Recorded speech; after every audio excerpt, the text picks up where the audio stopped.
Sumatera 2018. Namaku Anis. Aku tinggal di Sumatera. Kejadian ini aku alami setelah menikah.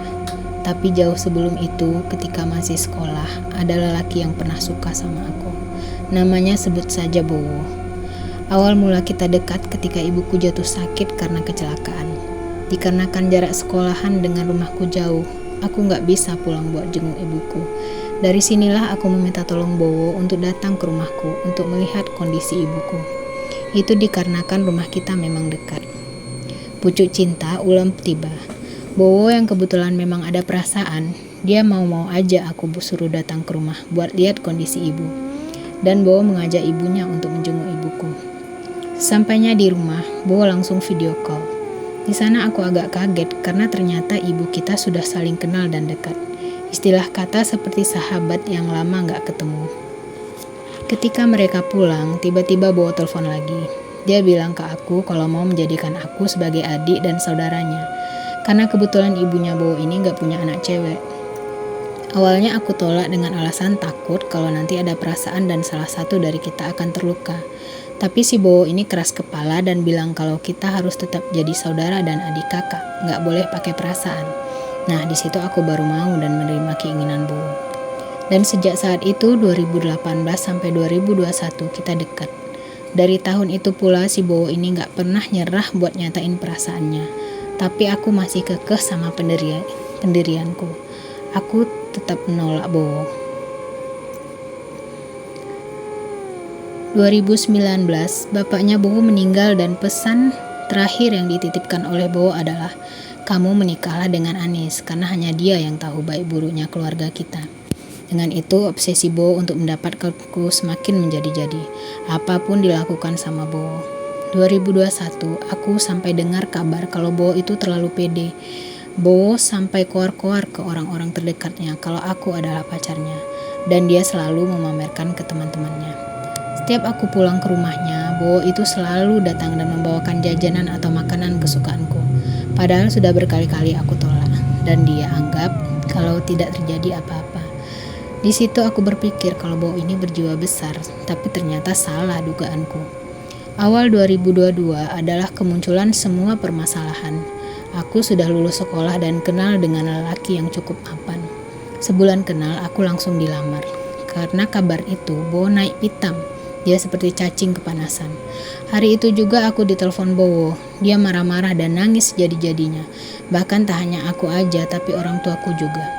Bowo menyalahkan orang tuaku karena menerima lamaran dari laki-laki itu dan dia menyuruh untuk membatalkan. Kurang lebih 2 jam drama telepon itu. Maaf, tolong ikhlaskan aku dengan orang lain. Seperti itulah pesan yang aku kirim ke Bowo ketika aku sudah bingung. Semakin terbakar Bowo sampai mencari tahu tentang calonku itu. Bahkan sampai menyuruhnya untuk membatalkan pertunangan dan akan mengganti seluruh biaya yang sudah dikeluarkan. Tapi calonku menolak. Setelah kejadian pertengkaran itu, Bowo sudah tidak menghubungiku lagi. Aku beranggapan kalau Bowo sudah bisa ikhlas. Tapi ternyata salah besar.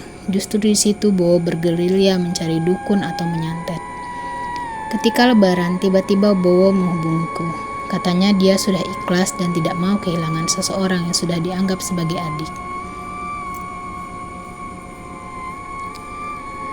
Masuk di bulan Mei, aku menikah. Tapi seminggu sebelumnya Bowo datang ke rumah untuk menyampaikan pesan kepada ibuku. Kurang lebih seperti ini. Tadi waktu kamu ke belakang bikin minum, dia bilang gini, aku biarkan dia menikah. Besok paling lama setahun dia bisa bertahan dengan suaminya. Setelah itu dia akan kembali kepadaku. Masuk di hari pernikahan, semua lancar dan tak ada kendala apapun. Tapi malamnya, setelah acara selesai, Bowo tiba-tiba datang. Dia memberi pesan sekaligus ancaman kurang lebih seperti ini. Jaga dia, kalau kamu sakiti dia, aku tak tinggal diam. Di sini semua baik-baik saja. Tapi setelah 3 minggu pernikahan, aku mulai sering bertengkar. Dan itu berbulan-bulan, hingga pada bulan berikutnya, masih di tahun 2022, aku menemukan tanah kuburan di dalam kamar. Tak hanya itu saja, yang tiba-tiba saja ada belatung, bangkai burung, cicak, dan kelabang. Yang paling aneh di sini adalah warna cicaknya. Cicak itu berwarna putih, tapi jeroannya kelihatan. Hal itu membuatku dan suami jadi khawatir dan was-was. Aku jadi teringat kata-kata Bowo sebelumnya. Karena hal itu, aku balik ke kampung halaman. Kita cari orang yang bisa menolong. Sampai akhirnya kita mendatangi 3 orang ustadz, 1 ustazah, dan 3 orang pintar. Semua orang itu melihatnya sama kalau aku sedang dikirim santet. Seperti biasa, kita diruqyah dan diberi air doa. Reaksi pertama ketika aku meminum air itu, aku merasakan demam, muntah-muntah yang sampai berwarna hijau. Sedangkan suamiku, dia hanya merasakan gejala ringan saja. Dari semua ritual itu hanya mampu bertahan hingga 10 hari saja. Karena setelah itu berlanjut lagi keanehan yang semakin parah. Dimulai dari barang yang tiba-tiba saja bisa pindah tempat, genteng rumah ribut, seperti ada yang melempar pasir, tiba-tiba ada yang berjalan di atap rumah, suara ketawa perempuan, dan binatang cicak yang jika dibunuh langsung hilang. Lalu masakan yang tiba-tiba saja langsung basi dan peliharaan yang selalu mati.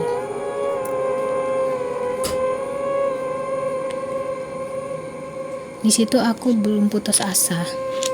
Kita kemudian cari ustadz lagi untuk ruqyah. Sampai si ustadz itu bilang, saya hanya mampu meruqyah 3 kali. Jika tidak berhasil silahkan lanjutkan dengan guru saya. Ketika diruqyah, aku ngerasain gatal-gatal. Gatalnya itu benar-benar beda. Aku garuk-garuk sampai pandanganku gelap dan tiba-tiba pingsan. Kata suamiku, aku marah saat dipegang. Bahkan sampai ngata-ngatain ustadznya. Butuh waktu 2 jam sampai aku benar-benar sadar dan tenang. Nanti 2 hari lagi diruqyah ulang sekalian rumahnya, kata Pak Ustadz. 2 hari kemudian Ustadz datang dengan membawa minyak kasturi, bubuk daun bidara dan ranting pohon bidara. Saat diruqyah dan minyak kasturi itu didekatkan di hidung, aku langsung mual, marah dan gatal-gatal lagi. Di situ aku nggak sadar lagi. Kata suamiku, di ruqyah yang kedua ini aku sudah mau berinteraksi. Sosok yang ada di dalam tubuhku bilang kalau dia disuruh untuk menghancurkan rumah tanggaku. Dan ada satu sosok lagi yang ditanam di dalam perutku. Katanya dia disuruh untuk membunuh atau memakan calon bayi jika aku hamil. Di situ kita disuruh untuk tetap sholat, zikir pagi, petang, dan ngaji. Sampai si ustadz tadi bilang kalau kita juga disuruh untuk mencari ustadz lain kalau sampai ini nggak berhasil.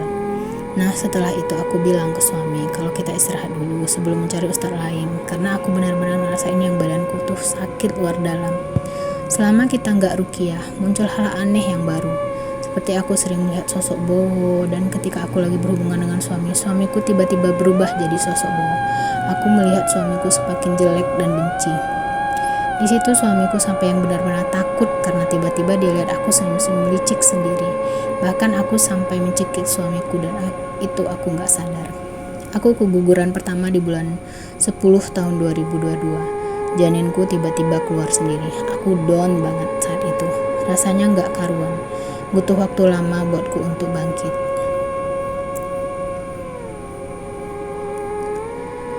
Dan di bulan 11 kita coba keluar kota untuk berobat. Tempat berobat kali ini direkomendasi oleh teman suami. Lumayan jauh waktu itu, sebut saja Pak Haji. Ketika tiba di sana, pas perutku dipegang, itu rasanya perih banget.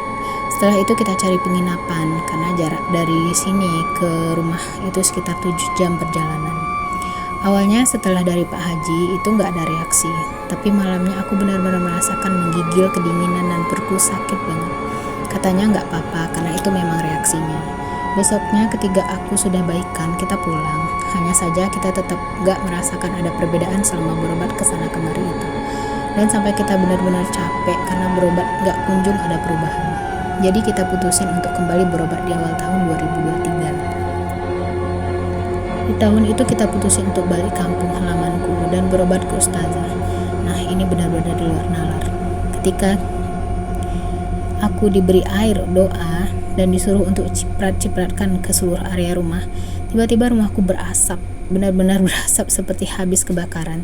Tapi nggak ada apinya dan alhamdulillahnya setelah itu banyak perubahan. Masuk di bulan 4, aku dapat kabar kalau ibuku masuk rumah sakit karena mikirin masalah yang lagi aku alami itu. Pas aku balik ke rumah buat jenguk ibu bilang untuk berobat ke orang pintar di daerah sana. Orangnya cukup disegani di lingkungannya. Dan saat sampai di rumahnya, aku cuma disuruh untuk membuat ramuan dari kunyit, kelapa tua, dan telur ayam kampung. Dicampur jadi satu. Memang rasanya gak karuan. Dan ternyata di bulan 5 setelah lebaran, aku dapat kabar kalau Bowo dipecat karena ketahuan mencuri uang di tempat dia kerja. Dan faktanya dia butuh uang banyak selama ini untuk bolak-balik ke dukun untuk melakukan perbuatan itu ke rumah tanggaku. Tapi sialnya si Boyo di bulan 6 dia dapat kerjaan lagi. Dan itu pas banget kalau aku lagi hamil dan sudah berusia 11 minggu. Malamnya pas aku tidur, aku mimpi bertemu sama sosok nenek tua, bungkuk bawa tongkat. Dia jalan ke arahku tidur, lalu mengelus-ngelus perutku. Ketika itu aku gak bisa berbuat apa-apa, cuman bisa ngeliatin sosok nenek itu. Gak lama setelah itu dia kayak membaca sesuatu. Saat itulah perutku tiba-tiba sakit banget, perih. Pokoknya rasanya sakit itu campur jadi satu di perutku. Dan bersamaan dengan itu aku kebangun dan pas banget di azan subuh. Ketika aku jalan ke kamar mandi buat ambil wudhu, tiba-tiba ada darah yang keluar netes di paha. Buru-buru aku bangunin suami dan aku ceritakan semuanya. Paginya kita putusin buat USG dan benar saja kalau anakku sudah gak ada.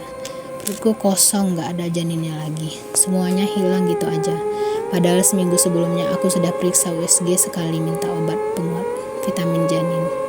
Di situ semua baik-baik saja dan dokter yang nangin kehamilanku sampai bingung dan gak percaya. Kok bisa hilang, katanya begitu. Sampai pada dimana aku kurang percaya dengan hasil USG pertama.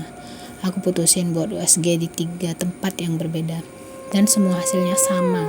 Aku down lagi, benar-benar gak tahu harus gimana lagi. Dan di bulan 10, aku dan suami kembali bertengkar hebat. Aku sampai diusir sama suamiku. Aku lalu pergi dari rumah dan aku nginap selama 3 hari di penginapan. Sampai aku dapat kabar kalau ibu masuk rumah sakit lagi, aku buru-buru pulang. Ternyata di situ suamiku juga tahu dan ikut pulang ke kampung untuk lihat kondisi ibuku. Entah gimana ceritanya, semua orang sampai membenciku. Aku benar-benar pusing dan bingung harus gimana lagi. Tapi setelah drama panjang itu, akhirnya di bulan 11 tahun 2023, aku dan suami sudah baikan dan lebih tenang. Kita putusin buat berobat lagi di suatu daerah. Ketika tiba di sana, aku kembali di Rukiah. Dan di situ aku kesurupan lagi. Sampai 4 orang yang memegangiku, gak ada yang mampu saking kuatnya. Kurang lebih seperti ini kalimat yang diucapkan oleh sosok itu. Jika dia tidak bisa memilikiku, maka tidak ada yang boleh memilikinya. Jadi seharusnya dia mati.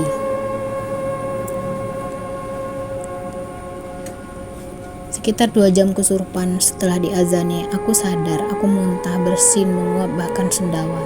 Ternyata bapak itu sudah membantu dari dulu ketika suamiku memberi foto dan video yang pernah dia rekam sebelumnya. Jadi sampai akhir tahun 2023 kemarin, bapak itu masih bolak-balik ke rumahku untuk mengobati kami dan rumah kami. Dan alhamdulillah sekarang aku sudah bisa masak dan masakanku enak dan tidak basi lagi. Tidak ada lagi kelabang, cicak atau hewan hitam lainnya. Rumahku sudah adem, tidak panas sesak lagi. Aku pelihara hewan juga tidak mati mendadak. Semuanya mendadak berubah menjadi baik kepadaku lagi. Dan aku dengar kabar kalau Bowo sekarang menjadi buruh serabutan karena kerja sana-sini selalu tidak bertahan lama. Dan aku bisa memaafkan dia dan aku selalu berdoa supaya dia mau benar-benar tobat dan tidak melakukan hal seperti itu lagi. Aku gak mau membalas dan akan aku serahkan itu semua kepada Yang Maha Kuasa. Pertarungan kami dari tahun 2022 sampai akhir 2023 begitu berat menurutku. Anies berpesan buat teman-teman, jangan percaya sama kata-kata, kita saudara aja ya, kita temenan aja dan lain-lain. Karena gak ada yang murni dari pertemanan atau persaudaraan dari lawan jenis. Pasti salah satunya akan punya perasaan. Dan kalau salah satu dari mereka itu punya ambisi yang kuat dan gelap mata, sudah bisa dipastikan akan ada kejadian seperti cerita ini.